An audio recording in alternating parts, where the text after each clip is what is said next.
Kori and Bella's hidden sister in Hungry 7 heritage background. És Bella karakterét. So maybe we're going to learn a bit more behind the scenes of heritage from Gary here. Aki látta a sorozatot, az tudja, hogy Bella az Korinak a nővére, illetve ahogy futott a sorozat, néha-néha felbukkant az apjuk is, Tivadar. Yeah, viszont mi lenne, ha azt mondanám, moderately important role, moderately. Valójában mindig is volt egy eltitkolt kishúguk.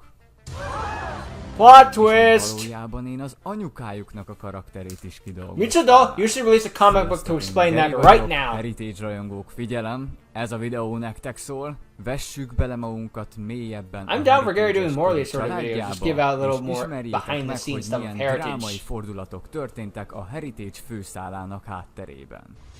I always like seeing those sort of things, like a little bit more behind the scenes stuff. Itt. Ezen látható mindenki. Kori kiskorában, a már lassan serdülő Bella, ugye Tivadar, és nézzétek csak ott azt a gyönyörű hölgyet, bizony ő Koriék édesanyja, akit úgy hívnak, hogy Helena. Az ő karjában pedig a legkisebb testvér látható, Laura. Igen, jól látjátok, Bella az szinte kiköpött anyja lett, nyilván elsőszülött gyermek, nagyon sok közös vonásuk van. Helena egyébként egy kicsit ilyen spirituálisabb karakter, akinek megvan a saját hitrendszere, párbajozni ritkán látni, de egyébként egy nagyon különleges és ritka pillangó témájú paklia van. Gondolom azt senkinek sem kell hangsúlyoznom, hogy mivel vette le Tivadart a lábáról. Tivadar akkoriban hatalmas párbajozó volt, erőteljes Mechafantombisz pakliával fontos párbajokat nyert meg, és elismerést szerzett a világban. Ezen fénykorában nézte végig a kis Laura, ahogy az apja párbajozott. That picture of the screen reminds me of like those old like fake RPG things. Ebből adódóan Laura level 1 you're a tiny wimp, level 99 unstoppable monster. Tivadar és Helena ezért meg is ígérte neki, hogy a 8. születésnapjára megkapja élete első párbajpakliát. Bella ennek a szöges ellentéte volt, neki akkor már ugyan lett volna lehetősége paklit szereznie magának, de őt egyáltalán nem izgatta ez a világ. Nem sokkal Laura születésnapja előtt Tivadar tudomást szerzett a világban megbújó ősi hiperlegendás szörnyről, és sajnos eljutott hozzá az a történet is, hogy mennyire veszélyes is valójában, és hogy miket műveltek a múltban. Persze azt akkor még nem tudta, hogy az ő dimenziójukban nem a pusztító bestia található meg, valamint arról sem tudott, hogy a három bestia három különböző dimenzióban Tivadar beszállt ez az egész, és csapatot kezdett toborozni a bestia felkutatására, valamint a családja és a városa védelme érdekében. Pánikolni kezdett, hogy a bestia elszabadul és veszélybe sodor mindenkit maga körül. Ebből adódóan elkövetett egy viszonylag nagy hibát, megsemmisítette a paklit, amit Laurának szántak az édesanyjával, és eltiltotta az összes gyermekét a párbajzástól szigorúan. Mondván ilyen bestiával a közelükben túl veszélyes. Helena teljesen kiakadt a döntésén, és hogy elvette a lehetőséget Laurától, aki már úgy vágyott erre, ezért csúnyán össze is vesztek. Aztán Helena is elkövetett egy olyan dolgot, amit hát sajnos nagyon nem kellett volna. Ebből is látszik, hogy az ember hibázik, és van, hogy nagyon rossz útra lép, de pontosan azért hibázunk, hogy később tanulhassunk belőle. Szóval Helena végül betört Tivadar irodájába, és ellopta a legerősebb katonájának párbajpakliát. Becsomagolta, minthogyha egy ajándék lenne, és elrejtette Laura szobájában. Helena számított a következményekre, és sajnos elég hamar ki is derült, hogy mit tett. Ezt követte egy hatalmas, kiabálós, bántalmazós veszekedés Tivadarral, és Helenát bezárta büntetésképpen egy cellába. Az akkor majdnem 8 éves Laura egyedül volt otthon szüleivel, és sajnos végighallgatta ezt az egész veszekedést. Ő sem tartotta helyesnek, hogy az anyja mit tett, de inkább hálás volt neki, és inkább az apjára volt dühös, amiért így viselkedett, és már egy ideje érezte rajta, hogy valami nem stimmel, amióta fejébe szállt ez a bestiás dolog. Laura megtalálta a szobájában a paklit egy modern dual diszkkel együtt, és mindössze ennyivel megszökött otthonról. Tivadar teljesen kiborult.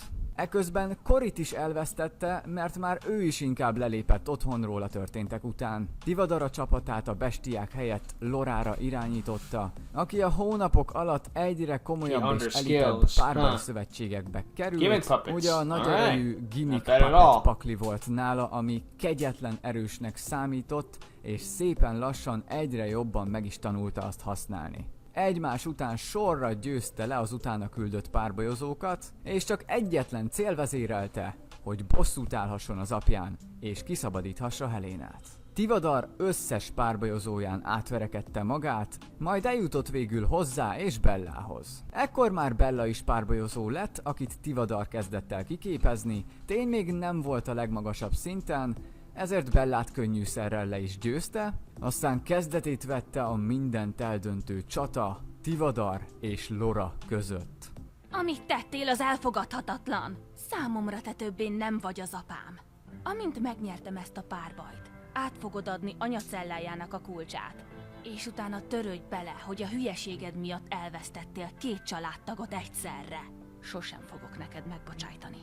Na ez az a párbaj, amit basszus egyszer valahogy mindenképp meg kellene valósítani egy rendes real life-ban. Kegyetlen, heves Megafantom Beast vs. Gimmick Puppet párbaj volt. Ez tényleg a brutális, felsőbbrendű gépek ütközete. Yeah, I like how they're A destroying párbaj each other nagyon in this. nehézkesen, de Battle's Lora too intense. győzelmével zárult, és így megszerezte Tivadartól a kulcsot, ami Helena szobájához tartozott. Nyilván Tivadar nem tartotta olyan kegyetlen körülmények között a saját feleségét, csupán büntetésből el akarta őt zárni a külvilágtól, hogy elgondolkozzon egy kicsit magán. Mondanom sem kell, hogy miután Helena kiszabadult, természetesen ez azonnal válással zárult, aztán az elköltözés napján még volt egy kegyetlen nagy veszekedés Helena és Tivadar No, there's absolutely gonna be a divorce after that, as there should be, that's like the minimum. Miután sikeresen kiszabadította Lora az édesanyját, visszaadta a gimmick puppet paklit az apjának, Helena pedig Lorára bízta az ő szeretett pillangó témájú pakliát, amit Lora egyszerűen imádott. Sokkal jobban passzolt hozzá, mint a korábbi pakli, és álmai útjára lépve ő is megkezdte az edzéseket a bajnokságokra. Ekkor azonban a Heritage évad zárója alapján This all gets undone. létezése előttre, minden lejátszódott a bestiák létezése nélkül, így Lora sem került bele ebbe a kellemetlen helyzetbe, és Koriék családja boldogan együtt maradt problémák és drámák nélkül.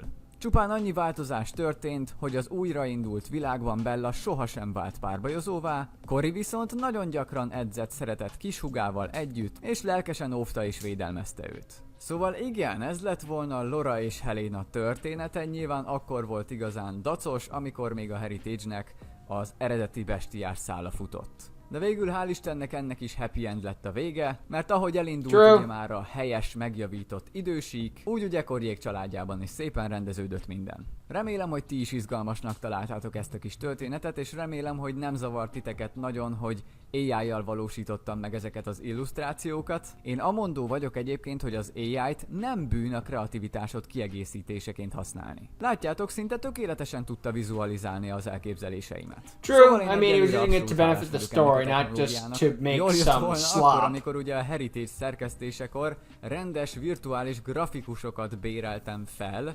Yeah, of course, none were used. Well, of course you didn't use it back then, because AI wasn't really that big a thing then. Alakult, mert azoknak is megvan ugye emiatt a maga varázsa. Honestly, if you used AI back then might cause more drama with Heritage. A Heritage hátteréből, akkor azt mindenki. Probably for the best it was hand-drawn, and good that you asked people for that sort of thing. Why'd you end it with hello? Maybe that was the subtitles being weird. Anyway, that's the story of him. The AI discussion is a discussion that's going to go on till the end of time, but at least with this sort of thing, it's just a case, like, I was just trying to use it to help benefit my story and all that stuff. I wasn't trying to, like, I don't know, make brain rot or something. Yeah, it's a debate for each their own. I have my opinions, you have yours. I'm not even entirely against AI. Until I found out how much water it uses, then it's kind of like, well, that's kind of hard to justify. At least when nuclear power plants use that much water, it's a nuclear power plant. This is so I can get a picture of things. Yeah, whatever. Also, what are the odds I watch a show that has not AI in the frickin' title, and then I watch this video where it's a lot of AI in it? Just, what are the odds of that happening? Like, I'm not anti-AI, like, as a law or something. There's an argument for some good sides of it, and of course there's arguments to some bad sides of it, you know. I lean somewhere in the middle of it. I agree with some arguments for and against. It's just, what are the odds of that sort of thing happening? And yeah, it's just, you can't write this stuff sometimes. But yeah, the drawings for what they were, I guess you could call them, were decently done, except for the dual disc. The AI always has a problem with that sort of stuff. But not, I mean, it's a fictional device, so yeah. It would probably get a Pokeball with that problem, though I haven't also tried that, so meh. The dual disc is always already kind of a funky design, so good luck with that one. Just best to not even try, honestly. But yeah, I guess it's just, otherwise look good. It can do pretty good jobs with sort of environments and humans and stuff like that. Just other things are kind of funky. Again, I did like the explosion with the gimmick puppet and the mech phantom beast in their epic clash, just to show like how evenly matched they are and how brutal this fight is getting. So yeah, I just think it's funny. Just what are the odds? That wasn't intentional. Just get the Hungarian guys together. That was intentional. That's the AI written, not AI. Nope, can't write that. Sometimes life just is funny that way. Whatever. Whatever. At least he used it for a reasonable thing. Less drawing that sort of stuff would be a pain in the ass that would take too long, and obviously he's not just going to get Kori and the crew together again to do this sort of thing. It's a story that I guess would be interesting to know in future, but doesn't really need to know right now. I mean, good for Kori that he gets his big family back in the end after all, so that's cool to hear. And yeah, I would hope that a divorce would come after all that stuff of locking his wife in prison, because good lord. Jeez, you know, the father was a case in like Heritage where it just like, he's a bit of an asshole, but at least he's trying to look out for his kid. Like, I don't think he's a good person, but there are redeeming qualities. Then you see this, and it's just like, well, fuck this guy. Just fuck him.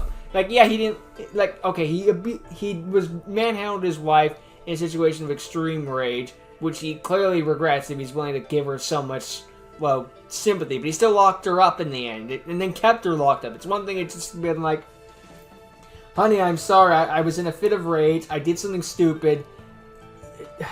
Can we try again? Like, something. This is just a case of be like, nah, I doubled down, I'm already too far in. What's gonna happen is, she's gonna divorce me. I think there are bigger problems going on here, Mac. Also, the fact that it was only a divorce is getting pretty lucky. Jeez, she had her own mini story going on while Heritage was going on with that whole gimmick puppet stuff. Congratulations, you made your own army of... your own army of duelists. But I guess this is what they were doing in the meantime while Gary and Kori were doing the plot. I guess that's to explain where the hell he and Bella were during all that stuff, you know, besides giving side commentary. Jeez, though. The more I learn about that, just like, I like this girl, but just making the father look like an absolute asshole. Which, again, to be fair, it's a case just like, well, it was already kind of one, but it's like, still. He's still a dad. Happy Father's Day. A good thing this didn't come out on Father's Day, because, jeez! I don't even know if the freaking Hungarians celebrate Father's Day, but also not my business. I don't know. It's just, imagine. That's some freaking... I need to read that comic with the Fire Lord Ozai's wife and all that stuff at some point, but that's another story entirely. Zuko's mom. Well, it was, I guess, cool to see all that stuff and how much her mother was willing to do to try to make sure that she could free her, and then was it... Okay, so after that whole scare with the Archehyper Legendaries, the father became an evil mastermind, basically, and hired his own crew of goons. The wife stole one of the decks and then gave it to her daughter, who ran off to become a professional duelist, and then went to town on everyone involved, and eventually got her revenge on the father, and then everything was wiped clean at the end of Heritage anyway, so they all ended up being one big happy family again. Also, they got to play butterfly decks because they clearly like butterflies, which, of course, very cute and adorable, very nice. I thought it was going to be a case of just like, hey, what happened to the mother and the daughter? They ran away. The end. But no, there's an entire story arc going on there, and yeah, it's just damn. I do like the sister. That's a very nice thing with Laura, and with the mom, it's a very nice story that would have been cool to see. But again, I'm not gonna like make it, Gary. Do it. He's working on the Canadian stuff now, I think. So this is a nice little side piece, I guess, to get a little bit more lore on Hungry 7 Heritage. Hey, that's an idea that they're doing freaking... I know it's a bit of a popular thing nowadays, but, like, maybe a Hungry 7 Heritage commentary sort of thing. Just, like, give little behind-the-scenes details of stuff like that. Just, like, here's a little lore I didn't get to include in the series, or, like, a little fun facts of it. I'm not saying do it, like, right now, but it reaches, like, maybe a 10-year anniversary or something. It's just like, that's an idea. I'm just giving out free ideas, Gary. Make of that what you will. Or if you want to do more things like this, where just like, hey, a little heritage behind the scenes. Here's a little stuff that's happening in the side story they may not know about. Or just, or I made up 5 minutes ago and I thought would be a cool story. Hey, I'm down. Works for me. What's next? What the hell happened to that frickin' card pack seller guy in season 1 who gave Eva Gary Jester Confit and then disappeared forever with the frickin' Faith Bird? I mean, there are loose ends you could tie up in this sort of format. It's a behind-the-scenes thing. It's not going to get an actual, like, episode release or something like that. Well, never say never, but still, it's not very likely. So, yeah, I imagine this is a cool way you could go about it anyway. It'd be neat. But yeah, I think the main takeaway of all this is going to be the AI thing going on, which that's going to be another debate in and of itself. Which sucks because it takes away from the story being told, but what are you going to do? People have their opinions, and you're not going to convince them otherwise overnight. But, whatever. Also, I do want to give credit to the voice actors who played Laura for that one scene where she confronted the father. It was a nice moment and gave Laura a bit more reality, I guess you could say. Be like, oh, this is what she could have been and sounded like and all that stuff. And it gave a bit more emotion to things, like, because she sounded legitimately pissed at everything that's been happening. So, yeah, I just want to give credit to adding a little sound there. It's always nice when things that are predominantly pictures have a little bit of voice acting to them. Makes them feel a little more real. So, yeah, credit to the voice actors there. Yeah. It's a cool story, I guess, just breaks the father to irredeemable asshole. Though, in the end, again, thanks to the reset, they all become one big happy family, and no problems happen whatsoever. And the father didn't get corrupted by fear to become a bad man. And, yeah, it's through fear he's becoming a bad man. He still has the choice at the end of the day. You always have the right to choose how you react, and this is how you reacted. So, yeah. But whatever, he didn't have that fear, he didn't become a bad man, and thus, happy family. Good for Kori and Bella and Laura. So, yay. Happy ending, I guess. So, yeah, that's the end of the episode. It's cool to see more behind-the-scenes stuff, and I guess, hope maybe we'll see more in future. Time will tell that tale. But till that time, thank you for watching, hope you enjoyed, and hope to see all of you next time. Later. Verupshidong.